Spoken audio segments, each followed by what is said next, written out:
রুদ্র, আজ তোমার পাইস হোটেলে কি রান্না হবে? স্পেশাল রান্না বলে দাও বন্ধুদের। রুই মাছের রুই মাছের ফিশ ফ্রাই। বাহ, মাছটা তো কি বড়, দারুণ। কোথা থেকে ধরে এনেছো? পাশের দ্বীপ থেকে। ও পাশের দ্বীপ থেকে ধরে এনেছে। ও উনানও এসে গেছে। বাবা, দিদি ভাইও এসে গেছে। তাই উনান ধরিয়ে ফেলো তাড়াতাড়ি করে। হ্যাঁ, ধোঁয়া তো হচ্ছে, ধোঁয়া বেরোচ্ছে, তাড়াতাড়ি করে।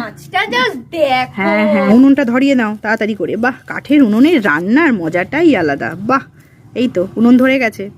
চলো এবার তেলটা দিয়ে নাও। কড়াই চেপে গিয়েছে। হ্যাঁ ব্যাস, অনেক বড়, রুদ্র পারবে না, তুমি মাছটা বসিয়ে দাও। ব্যাস, সুন্দর করে চাটুতে বসিয়ে দাও। দারুণ ফিশ ফ্রাই হবে। রুদ্র, এবার নুন হলুদটা দিয়ে দাও মাছের গায়ে, শীঘ্রই দিয়ে দাও, তাড়াতাড়ি করে দিয়ে দাও। হ্যাঁ বাবা, নুন হলুদ দিয়ে দিয়েছো। এবার খুন্তি নাও, খুন্তি নাও। ব্যাস, খুন্তি নিয়ে ওর গায়ে বোলাও, ভালো করে বোলাও। হ্যাঁ, সুন্দর করে বোলাও।